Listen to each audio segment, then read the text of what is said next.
السلام علیکم ورحمۃ اللہ۔ دعا ہے رب جلیل سے کہ اللہ رب العزت ہم سب کو بہترین دنیا اور خوبصورت آخرت نصیب فرمائے، آمین۔ صلی علی محمد فی اوسط کلامنا، اللہم صلی علی محمد فی آخر کلامنا۔ یہ واقعہ امیر المومنین حضرت علی رضی اللہ تعالیٰ عنہ کے دور مبارک کا ہے۔ دو مسافر کافی چلنے کے بعد تھک گئے تو انہیں شدت سے بھوک محسوس ہوئی۔ دونوں ایک سایہ دار درخت کے نیچے اطمینان سے بیٹھ گئے اور اپنے اپنے توشے دسترخوان پر رکھ دیے۔ ایک کے پاس 5 روٹیاں تھیں، دوسرے کے پاس 3۔ ابھی کھانا شروع بھی نہیں کیا تھا کہ ایک تیسرا مسافر پاس سے گزرا۔ اس نے انہیں سلام کیا، انہوں نے سلام کا جواب دیا اور اسے کھانے کی دعوت دی۔ وہ بے تکلف ہو کر شریک ہو گیا۔ تینوں نے روٹیاں برابر کھائیں۔ کھانا ختم ہونے کے بعد وہ صاحب کھڑے ہوئے اور ان دونوں کے پاس 8 درہم رکھتے ہوئے کہا، میں نے آپ دونوں صاحبان کا جو کھانا تناول کیا ہے، اس کے عوض یہ درہم رکھ لیجئے۔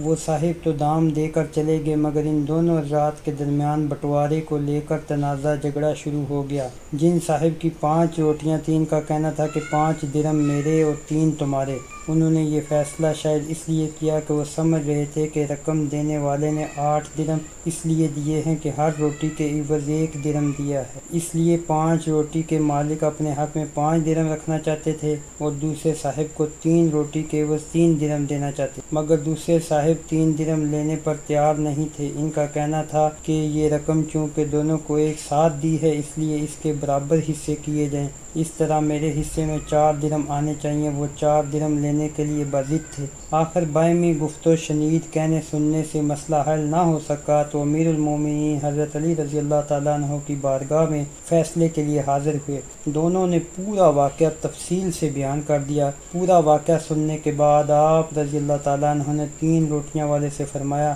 جب تمہارا ساتھی 3 درہم تمہیں دینے کے لیے تیار ہے تو تم 3 درہم پر راضی ہو جاؤ، لیکن وہ 4 پر ہی اڑ گیا۔ آپ رضی اللہ تعالیٰ عنہ نے فرمایا، ویسے وہ تمہیں 3 درہم دے کر تم پر احسان ہی کرنا چاہتا ہے، ورنہ انصاف کا تقاضا یہ ہے کہ تمہیں 1 درہم ملنا چاہیے۔ اس شخص نے بہت ہی ادب سے کہا، سبحان اللہ، اگر انصاف کا یہی تقاضا ہے تو مجھے اس کی وجہ بتائیے، میں اسے قبول کر لوں گا۔ حضرت علی رضی اللہ تعالیٰ عنہ نے اسے سمجھاتے ہوئے فرمایا، روٹیاں 8 تھیں اور کھانے والے 3۔ ظاہر ہے کہ 3 پر 8 برابر تقسیم نہیں ہو سکتی، اس لیے مانا یہ جائے گا سب نے برابر روٹیاں کھائی ہیں تو سب کو مساوی کرنے کے لیے روٹیوں کے حصے یا ٹکڑے مانے جائیں۔